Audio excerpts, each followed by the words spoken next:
Hello again in this installment of Spiritual Wisdom. I'm grateful to all of you who follow me here and of this little community here on YouTube. And if you've been here before, welcome back. I'm grateful to all of you who follow me here and I hope you're doing well. And if you're new here, I hope you're doing well. Welcome, my name is Nicholas and on my channel I talk about witchcraft, Wicca, paganism, self-love, crystals and their magical properties, and all matter of philosophical and spiritual topics. So if you're interested in such things, you know what to do. Please subscribe, join this amazing community, and click the bell icon so you'll be notified each time I post a new video.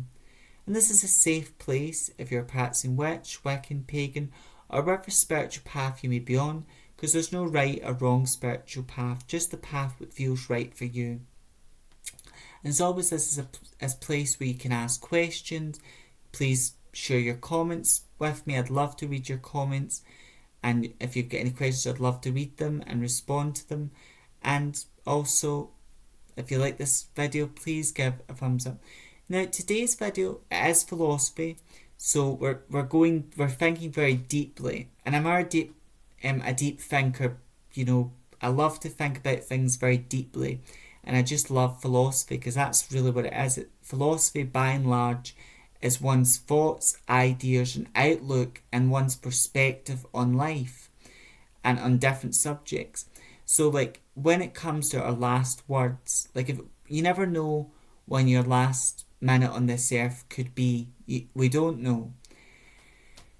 No one really knows when our last moment on this earth will be. But if we were on our deathbed to speak, we'd have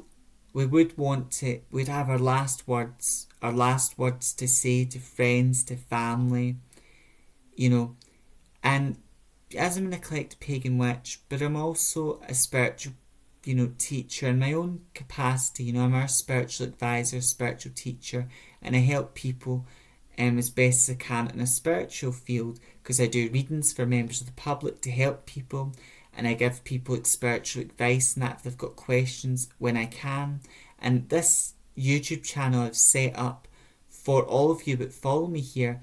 My intention here is to create a spiritual community where I'm helping people by sharing my knowledge, my understanding and my perspective. But at the same time, I'm always encouraging you to do your own research, to think for yourself, and always do what feels right in your heart and soul. And if that's the way I live my life. The way I live my life is very intuitive. And even as a spiritual person, I'm a very intuitive person. So if something feels right in my heart and soul, then I'll pursue that. And that's why this book, I've spoke about it, I believe, before in the channel. Maybe not in depth, but I've not finished the book, but I've read a good portion of it. And I just love this book, Intuitive Witchcraft. And this book really describes like my practice, and I love the author how she explains like cloaks, because a good friend of mine, they do like cloaks, and you can wear different types of cloaks, and she's not talking about a physical cloak, she's talking about an energetic cloak. So it's something you would imagine over you, like you'd envision a black cloak over you protecting you. She mentions essential oils and how to work with essential oils and really how to ground and center yourself.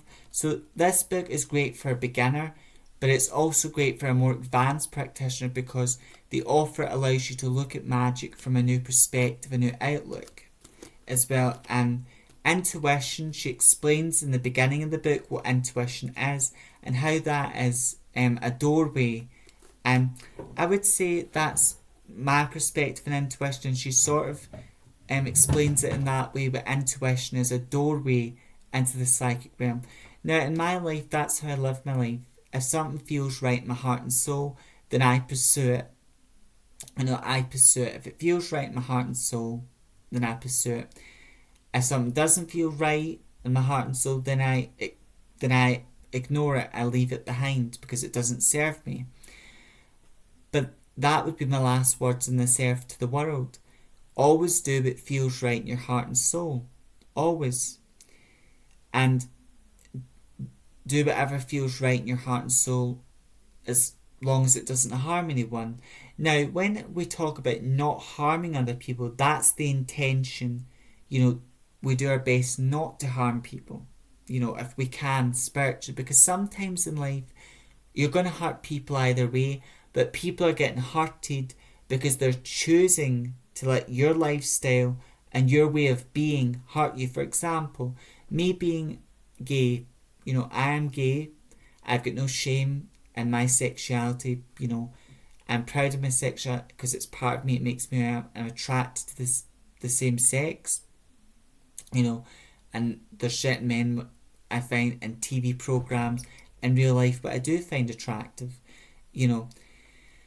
But before I even came out as that, as gay, there were, I think there was, my partner had, he was the only person at time, even the only person who could actually knew. I felt like he knew intuitively what I was that way inclined. Like he would make like jokes, like fancies with me, but I would make out it weirded me and it annoyed me. But he knew I was only keeping a charade to keep it under wraps, but I wasn't that way inclined. Where he knew in his intuition, however, he knew that I was that way inclined. And I wouldn't say there's no such thing as a gaydar. That's a lot of nonsense in my opinion. And I'll talk about that because it is philosophy. But they are intuition, and sometimes you just know in your heart and soul that maybe someone is bisexual or someone is gay. But it's not a guessing game. It's like you get a strong feeling because he knew I was that way inclined. But at the same time, there was like friends and family who didn't know I was that way, but I was afraid to tell them. But I was lucky because a lot of friends and family accepted my sexuality, accepted me for who I was, and I'm lucky that way because it's not a choice, it's who you are, as well. But at the end of the day, some people in my life, because I'm a spiritual person, I'm a practicing witch, I'm an eclectic pagan witch. So the fact that I'm a witch, also that I'm gay, there will be people that have got a problem with that, and I don't care, because they're not in my reality, not in my world. But my lifestyle and my way of being, even though it feels right in my heart and soul, and my way of being doesn't really hurt anyone, but people, it hurts them because they're choosing to let my way of being upset them.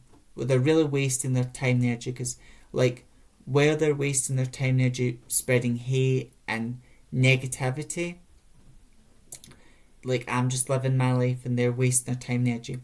And that's what a lot of... Now, in every religious circle, there's going to be people that do this. We do see, especially in America, but all over the world, we do see that there'll be people that force their religion on them. But they try and force their beliefs and their religion on other people, which is never a beautiful thing. That's quite an ugly thing to do, to force it on people. It's different to tell the world what you think, what you believe in, but to force it on people is not a beautiful thing.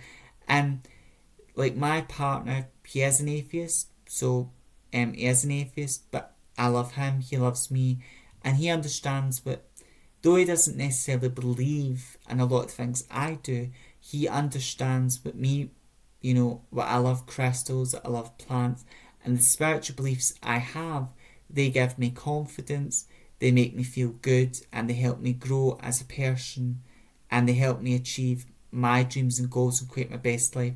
So he doesn't believe in it, but he respects my beliefs and he supports what matters to me, just as I would say, like, because he's very much into anime, and before I even met him, I didn't really understand what anime was. I didn't really understand, but being with him has like opened a new world where I'm getting to learn about what anime is, and there's some anime programs that I've watched with him, and there's some anime programs I do like. I wouldn't say I'm like madly in love with the way he is, but there's some of them I do love, and even though a lot of them, of course, it's fictional, there's seeds of truth in it, and sometimes I watch a lot of them, and I feel like every character's got a lesson to teach about life, about that as well.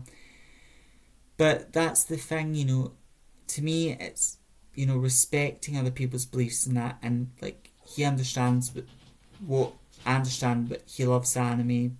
I respect his life choices, what matters to him, and he respects what matters to me, because what feels right to me works for me, just as what feels right for him works for him. So again, it's all about, and it's the same with like religious beliefs. There are people, of course, I've met in my life, but are skeptical, like skeptic, you could say, when it comes to the spiritual and psychic world. But there are people that are skeptical in a positive way, and there's people that are quite skeptical in a rude way, meaning they're choosing to like your way of being, or you're upset, or they're judging you based on a bad experience. Because sometimes people have a bad experience with psychic reader, and then they assume all psychic readers are the same, but we're not all the same, and you shouldn't whack everyone with the same brush. But that would be my last words to the world as a message. Always do what feels right in your heart and soul, and do your best not to harm anyone. Because sometimes, like, of course, I don't want to hurt people and I don't want people to be hurt, but I do understand sometimes in life you're gonna do certain decisions, you're gonna make certain choices, certain decisions, or you're just gonna be a certain way, and it's gonna upset people because they're putting their expectations onto you, or their societal pressures onto you. For example, I'll talk about it a little bit more in the channel, because it is, like right now there are a lot of people that are very transphobic, because like as a society, like for the by and large, energetically in this world, we see what opposites are everywhere, polar opposites, like light and dark, male, female, we see that everywhere, that energy. But when it comes to, and we do see in nature too, like we see horses and things, but the seahorses like can change their gender. They can change, one minute be female, one be masculine for like a reproducible reason. For for this purpose of reproducing, they can do that. And even in ancient Greece, ancient Rome, there would be, stories about beings, spiritual beings or other types of beings, but weren't necessarily male, they weren't necessarily female, but they were like something in between, so they were that liminal energy as well. And that, as a society, it's like we're that used to putting people in boxes. It's like, you're a man, we understand what a man is, because we put those stereotypes of what a man is. And if you're a woman, we put those stereotypes of what a woman is. Whereas if you were like physically born a man, but you don't identify, like you feel in your heart and soul, you don't identify with you don't identify with the gender you were born with. You feel what you're feminine, or you feel you were meant to be born a woman, or if you're a man, if you're a woman, you might feel, well, even though you were physically born a woman, you might feel in your heart and soul, well, you're not, you don't identify as feminine, you identify as masculine. You may feel that, and there's nothing wrong with that, but society, because of the way it is, and maybe because of religious beliefs, religious conditioning, society can be very harsh, or society fears where it doesn't understand. So that's why a lot of people are part of that. If you're trans, this message may resonate with you. If you're trans, you will feel, misunderstood, and the pressures of society as well, and misrepresented as well. Because society is so much about putting people into boxes. Whereas society, it's like, what is this? And then they're trying to analyse it. And another thing that confuses people as well, it confuses them because ignorance is the real curse of humanity, lack of knowledge, lack of understanding. So I would say, like, some people, they don't necessarily identify as feminine, they don't necessarily identify as masculine, so they're not transgender, they're gender like fluent, so that, they can sometimes, some days they might feel more feminine, sometimes they feel more masculine, or they feel it, all these different types of personality. Well, different energies, but they're not necessarily saying what they're 100%. I feel like a femme, I feel like a woman, or I feel like that. When it comes to people who are non-gender, so you get people who are transgender, but which is its own thing, and then you get people who don't identify with a specific gender, like they're non-gender, so they're not really saying what identifies female or male. It's like, they're in between energy, liminal energy more. But again, it's like that way of being. Of course, there's a lot of work, what needs to be done to help the gender and the transgender community, a lot of activist work, and of course there's a lot of activist work what needs to, and the activist work is more about awareness. They need to be, even people who are non-gender, they need to be more awareness about that as well. And it takes time to create a better world and to bring about the changes, but we create these changes by doing what feels right in our heart and soul. And one person what changed the world, they did die, they got unalived for their beliefs, unfortunately, but they did change the world, because it was Martha Luther King. I'm probably butchering, but I'm on about, but I butchered part of his name. But a great man, and he spoke out about the injustice. There would be members of his community what would have told him to be quiet, but they told him to be quiet out of fear. But he refused to be quiet.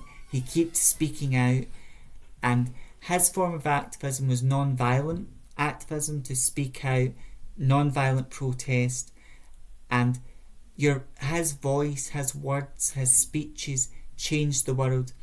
And he had a beautiful speech about I have a dream, and in a sense that was a manifestational speech, because he gave that speech, and I would say maybe the world he desired didn't necessarily manifest itself exactly the way he wanted it to, but in a sense it did, because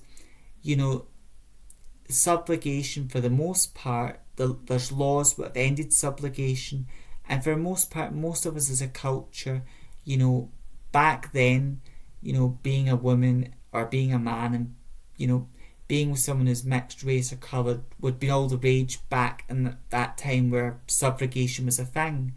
Now, in society, somebody's Caucasian being with someone from a different race, a different background, as a culture, for the most part, we do accept it. There's still racial tensions, still things like that, but for the most part, we do accept it. But my message there is he done what he felt was right in his heart and soul. Whereas if he was a sheep and he listened to the voices of fear, the voices which said, oh, you shouldn't do this, it's not safe, he would have never changed the world. And even women, like there was a time in society where throughout the history women have been controlled in one way or another. There are some cultures where women may have had more freedom, more liberties, and some cultures or some parts of the world where women would be more suppressed.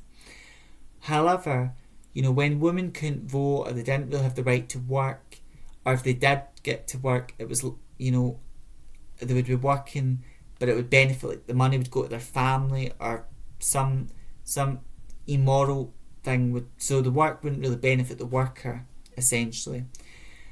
And then this allowing women not to vote was more about taking women's voice away, taking their voice away, taking their power away, their ability to make a decision on something, or to have an opinion on something, because for many years it was a male-dominated society. But there would be women who didn't join part of the activist movements out of fear, but there were women who were afraid, who were brave. They rised above that fear, they fought the good fight, and those women, thanks to those women, the suffragettes, they done what they felt was right in their heart and soul, and their intention was not to harm anyone, but people did get upset or harmed because society took offence, because society wants to break anyone who goes against the grain. Who, if you try and go against the grain, society tries to break you, because society, I feel, by and large, is afraid of change. though we live in an ever-changing world.